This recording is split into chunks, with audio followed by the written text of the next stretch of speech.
Hello guys, मी Jayashree touch and glow सॅलॉनमधून बोलत आहे.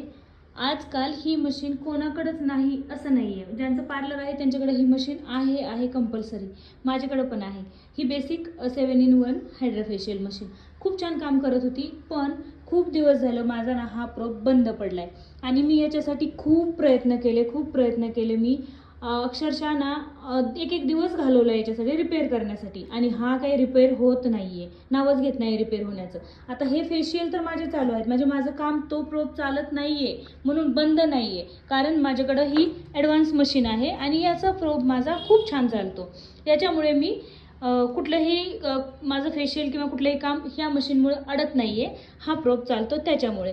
पण खूप साऱ्या लोकांचं आहे की मला ही मशीन, सगळ्यांकडे हीच मशीन आहे, सगळ्यांकडे ही मशीन नाही आहे. तर मग मला असं वाटतं की त्यांना समजावं की हा नक्की प्रोब चालू कसा करायचा. त्याच्यामध्ये काही अडकलेलं नाही आहे, सिरम अडकलेलं नाही आहे, क्लीनलीनेस आहे व्यवस्थित. त्याचा मेन खूप छान क्लीन करते मी त्याला, तरीसुद्धा तो चालतच नाही आहे. तर जर तुमच्याकडं खरंच काही ट्रिक असेल ना की त्याला चालू करायची, तर मला नक्की कमेंट करून सांगा. कारण मी यूट्यूब सगळं शोधून बसली आहे, इंस्टाग्रामवरती कुठलेही हॅक मिळत नाही आहेत. तर मी म्हटलं चला आपणच टाकूया व्हिडिओ करून की हा प्रोब नक्की चालू कसा करायचा. प्लीज मला सांगा की कसं चालू करायचं. Thank you so much for watching, आणि कमेंटमध्ये नक्की सांगा मला. थँक्यू.